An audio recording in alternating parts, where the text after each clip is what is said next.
Любимая многими серия гоночных игр Need for Speed существует на рынке уже более 25 лет. Это одна из главных франшиз Electronic Arts, и, понятное дело, издателю приходится прибегать к различным маркетинговым стратегиям, чтобы привлекать внимание новой аудитории, а также поддерживать интерес старой. Иногда затраты на пиар составляют добрую половину основного бюджета игры, а в редких случаях и того больше. Посему, как бы это странно ни звучало, но иногда реклама все-таки важнее качества продукта, который она продвигает. Видеоигры — это точно такой же бизнес, как кино и другие медиаразвлечения, и Electronic Arts это прекрасно понимает, поэтому периодически прибегает к всякого рода уловкам, чтобы приукрасить общий вид игры. Фальшивые трейлеры, постановочный геймплей и ложные обещания. Наибольшую концентрацию всего этого периодически можно обнаружить на игровых выставках. Но вы сами знаете, E3, Gamescom и прочие, которые для геймеров являются чуть ли не вторым Новым годом, поэтому в данном ролике я хочу показать и рассказать о самых странных и необычных выступлениях Electronic Arts на подобных презентациях в плане Need for Speed, конечно же. Тут может быть много упущенных моментов, однако если вам понравится этот ролик, то мы сделаем некое продолжение. А пока ролик не начался, я хочу рассказать вам про NextRP, новую онлайн-игру с открытым миром, в которой присутствуют реальные российские города, а также есть сюжетная линия из 27 квестов. Также существуют новые PvP-режимы, в которых тебе предстоит сразиться с другими командами. А после этого ты можешь поднакопить денег и купить любой автомобиль из реальной жизни. Тут более 130 моделей автомобилей, от российского автопрома до самых крутых тачек. Итак, к слову, машину ты можешь затюнинговать как тебе угодно. Качай игру по моей ссылке в описании. Увидимся в NextRP.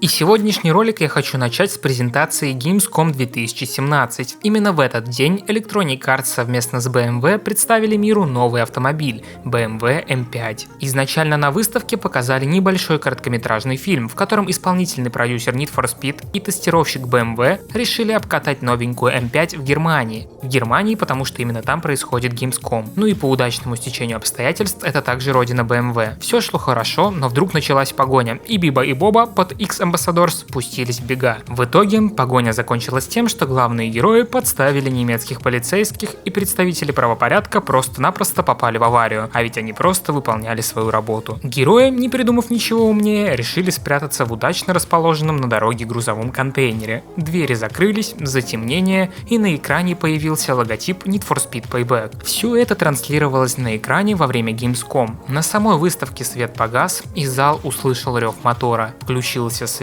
и зрители увидели точно такой же контейнер, из которого выехала BMW 5 с товарищами из ролика.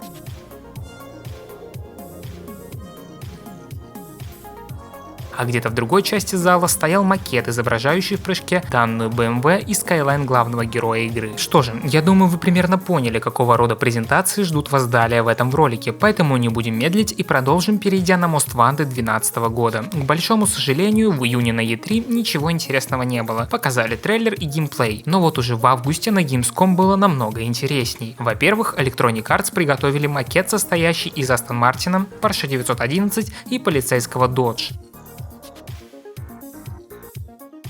А затем еще позже на Paris Games Week издатель устроил автопробег с 55 суперкаров, на которых были наклейки с логотипом игры.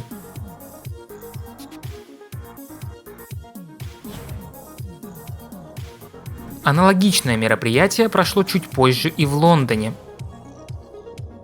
Также в интернете можно найти вот такое изображение полицейского Dodge прямиком из игры. Отличается он от версии с Gamescom тем, что на этой версии присутствуют логотипы игры. И я бы мог сказать, что это все по Most Wanted, но как вы могли знать по предыдущему ролику на канале, у данной игры было много версий, а версии для смартфона вообще делились по регионам. И именно поэтому, если ты не смотрел прошлый ролик, то я советую тебе его оценить. Так вот, при запуске версии Most Wanted для iOS в 2013 году для китайских регионов Electronic Arts снова устроила автопробег. Фото с данного мероприятия вы также видите у себя на экране.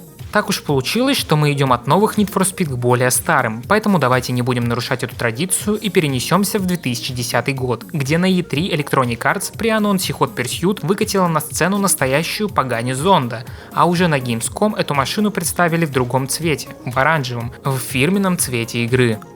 Помимо Pagani Zonda на сцене также был Lamborghini Reventón, а также где-то на выставке красовался Mustang в раскраске полицейских из игры. Вы не поверите, но подобные мероприятия издатель иногда устраивал даже в России. Например, на Игромир Electronic Arts привезла Porsche Cayman.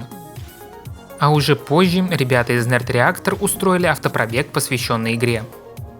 Помимо этого существовала такая штука, как One Tour. Суть ее проста. Ребята ездили по США с переносной демкой игры, в данном случае Hot Pursuit 2010 года, и устраивали фотосессию по разным местам страны. А польское подразделение Electronic Arts вообще устроило постановочное шоу, на котором прохожие и пресса могли увидеть, как якобы полиция из игры на полицейском Porsche Cayman арестовывает нарушительницу, но уже на стоковом Cayman. Выглядит это очень нелепо и кринжово.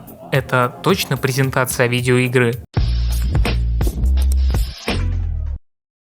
Возвращаемся в 2008 год и снова на Игромир. Тут, кстати, тоже побывал Undercover. Стенд с игрой, черный мустанг и 2 косплеерши в виде полицейских. Это все. А вы чего-то ожидали большего от российской выставки? Ладно, справедливости ради, на Essence Show показали нечто более интересное. На данном мероприятии показали Volkswagen Scirocco, на который нанесли винил обложки из данной игры, а в багажнике авто лежали, внимание, 3 консоли Xbox 360 с 2 мониторами Samsung, на которых можно было полноценно играть в Undercover. Есть ли в этом смысл? Да не особо, но это можно посчитать самой оригинальной рекламой данной игры. На дворе 2012 год, уже 2 года как вышел Need for Speed World. Electronic Arts презентует автомобиль Марусю, которую обещали добавить в новом обновлении для World. Многими известный русскоязычный блогер, кто-то даже называет его журналистом, Антон Логвинов, может знаете такого, на фоне этих новостей намекнул, что Маруся появится не только в World, а ее также могут завести в Need for Speed Most Wanted 2012 года. В кои-то веке Антон не обманул своих читателей, и данный автомобиль действительно туда подвезли. А что можно сказать о других играх серии? Ну, к примеру, на момент выхода Underground 2 на выставке Tokyo Games Show мы могли увидеть Селику в спортивном обвесе и наклейках. А последний на данный момент Need for Speed Heat анонсировали лишь на Gamescom, где показали Mercedes AMG. С Rivals и Need for Speed образца 2015 года все тоже довольно скучно. В первом случае привезли Ferrari с обложки игры, а во втором просто Porsche, вообще не из игры, но в стритрейсерском стайлинге. Про стрит тоже далеко не ушел. На Auto Moto Show показали Seat Leon в логотипах игры. Ничего сверхвыдающегося. Однако в Голливуде при запуске самой игры был небольшой автопробег. Хейден Панетьер, известная по такой игре как «Дожить до рассвета», была организатором этой движухи в Голливуде. Need for Speed Shift тоже привезли на Игромир, что удивительно. А на стенде стояла Acura RSX с логотипом игры, а всем желающим давали возможность поиграть в еще не вышедший симулятор. На другую выставку Park Raceway привезли Porsche в логотипах игры. К сожалению, осталось лишь такое шакальное фото. Еще также мы нашли вот такие фотографии, откуда они, я, к сожалению, не знаю. Однако есть вероятность, что это тот же Seat Leon из 2007 года, просто сменивший логотип из Pro Street на Shift. Также на Игромир приезжал мой любимый Зеран, и на этот раз на стенде стоял Lotus Evora. И как удивительно, игроки могли порадовать себя демкой нового на тот момент Need for Speed. Что ж, друзья, на этом данный ролик подходит к концу. Я надеюсь, он вам понравился. Если это так, то оставьте свои отзывы в комментариях. Также хочу сказать, что на канале скоро 50 тысяч подписчиков. Это большое число, поэтому я оставил пост в сообществе на YouTube, где попросил вас оставлять любые вопросы, связанные со мной. Не только с Need for Speed, вообще любой вопрос, который вам придет в голову, можете оставить под тем постом, и я отвечу на него в ролике на 50 тысяч. Всем спасибо за просмотр, всем удачи и пока!